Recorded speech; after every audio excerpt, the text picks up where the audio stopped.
یہ حالات اس وقت ایسے کیوں ہوئے؟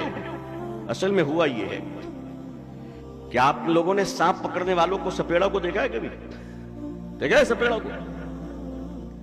سپیڑا اپنی بانسری جب نکالتا ہے اور جب بم بجاتا ہے تو آس پاس در و دیوار، گھروں میں، جھوپڑیوں میں، محل میں، چھت پہ جتنے سانپ چھپے ہوتے ہیں سب باہر نکل آتے ہیں۔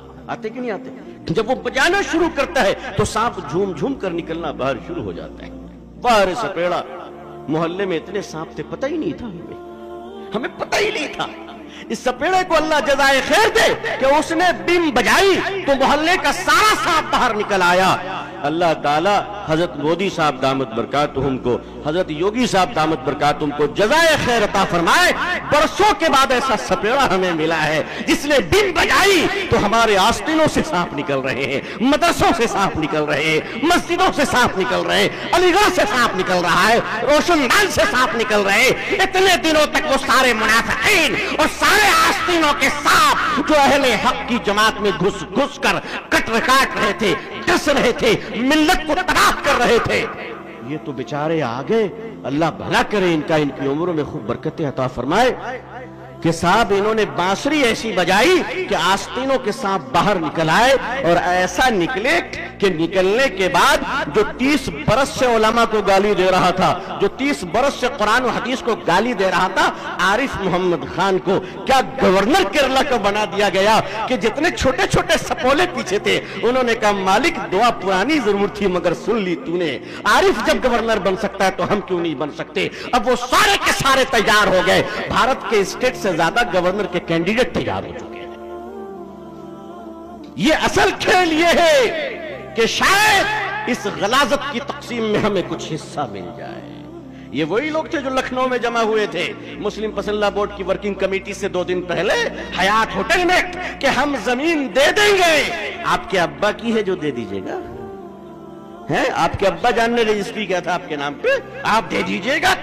مسجد کی زمین خدا کے گھر کی زمین ہے، نہ کوئی ملا دے سکتا ہے، نہ مولوی دے سکتا ہے، نہ جمعیت دے سکتی ہے، نہ مسلم پسندہ بورڈ دے سکتا ہے۔ خدا کے گھر کی زمین اگر دی جائے گی تو خدا کے قانون کے مطابق دی جائے گی۔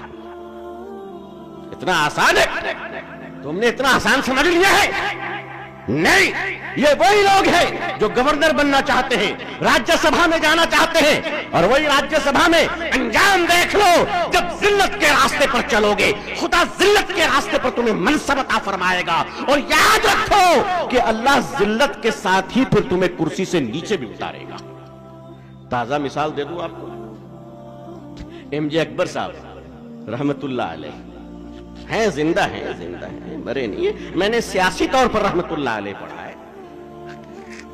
پارلیمنٹ میں چیخ رہے تھے شریعت کے خلاف، شریعت کے خلاف، ایسا چیخے کہ ان کے چیخنے کے بعد ملک کی دنیا کی 26 عورتیں ایک ساتھ چیخ پڑی۔ ایک نے کتنی عورتیں؟ 26 عورتیں۔ انہوں نے کیا کہا؟ Me too. یاد آیا؟ یاد آیا؟ میں کوئی بہت پرانی بات نہیں کہہ رہا ہوں، بولو سچ ہے کہ نہیں سچ ہے؟ Me too, me too, me to.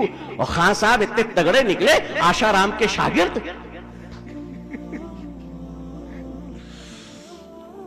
ایک ساتھ 26 عورتوں نے۔ مسلمان پر الزام 4 رکھتے ہیں ہمیں، میاں یہ دیکھو بڑھاپے میں دیکھو 80 سال کے بوڑھے سب کہاں ہیں اس وقت۔ می ٹو کا الزام لگا، عورتوں نے الزام لگایا، تم ناری ادھیکار کی بات کر رہے تھے، ناریوں نے تجھے کرسی سے نیچے اتار دیا، وزارت گئی، عزت اور ایمان تو جو گیا تھا وہ چلا ہی گیا۔